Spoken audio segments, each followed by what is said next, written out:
Dustin was a very healthy sixth grader. He was 11 years old and he was playing football and soccer, and he started complaining of knee pain.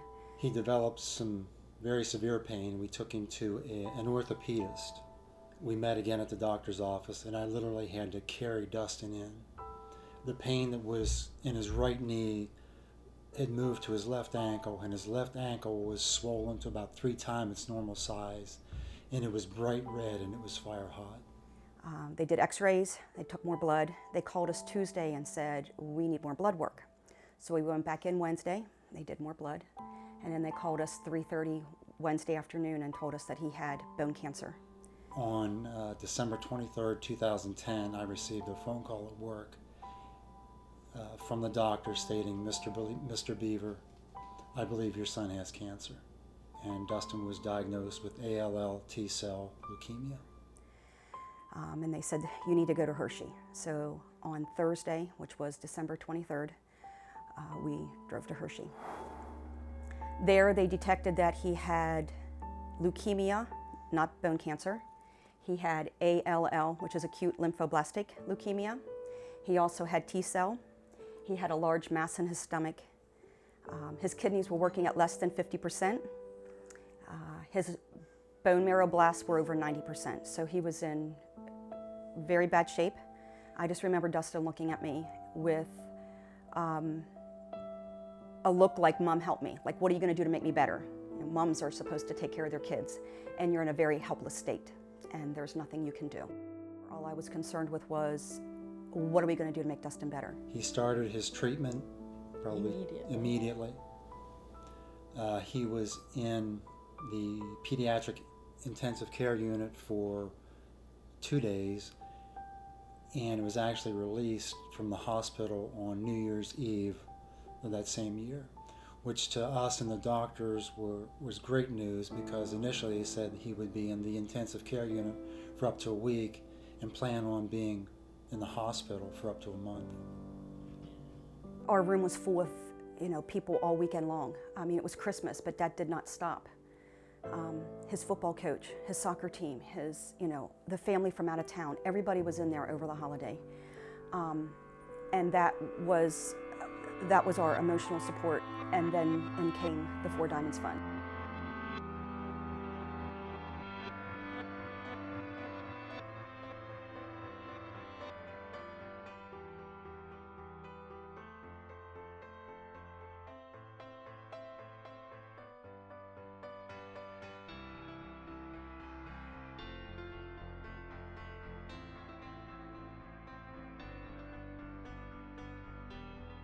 And yes, Four Diamonds gives money and they pay our medical bills, but they give more than just a medical relief.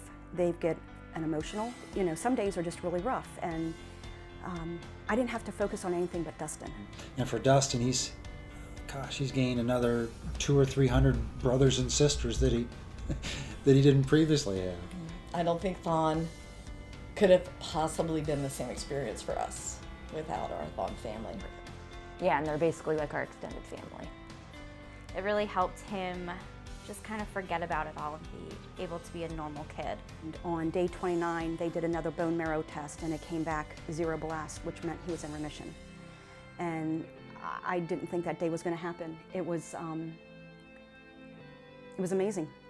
When I saw Dustin's face, when he realized for the first time what THON was, or what they accomplished. Our first THON was in 2012. It was the first year they hit double digits. They raised $10.6 million. We got through the weekend, it was fun, you were doing the water battles, and of course we had our marshmallow shooters and, the balloon balls in the stands, and we did all the fun stuff.